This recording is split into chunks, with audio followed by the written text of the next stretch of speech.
নমস্কার, top trading Bangla shorts চ্যানেলে আপনাদেরকে স্বাগত জানাই। আজ 12ই জুন, এটা আমাদের ট্রেড রিপোর্ট ভিডিও, বাজছে 3:22। আজকে ছিল ব্যাঙ্ক নিফটির এক্সপায়ারি, তাই আজকে এত পরিমাণে ডিকে হয়েছে, যারা লাইভ মার্কেটে ছিলেন তারাই একমাত্র বুঝতে পারবেন।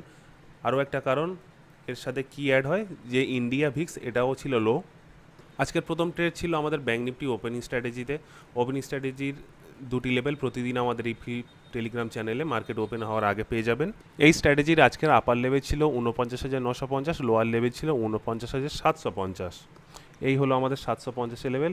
দুবার এন্ট্রি পাওয়া গেছে, প্রথমে এটা এবং সেকেন্ডবার আমি গ্রুপেই গাইড করেছিলাম, এখান থেকে এই পর্যন্ত অল কোয়ান্টিটি এক্সিট করতে বলেছিলাম।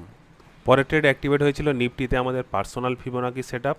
এখানে রিটেস্টের পরে এন্ট্রি এবং উইদাউট হেজিটেশন 51 পয়েন্ট পর্যন্ত পাওয়া গেছে। সমস্ত স্ট্র্যাটেজি আমাদের ব্যাচে শেখানো হয়, নেক্সট ব্যাচ আমি গ্রুপে আপডেট করব। আজকে ভিডিও এই পর্যন্ত। ভিডিও ভালো লাগলে লাইক করবেন।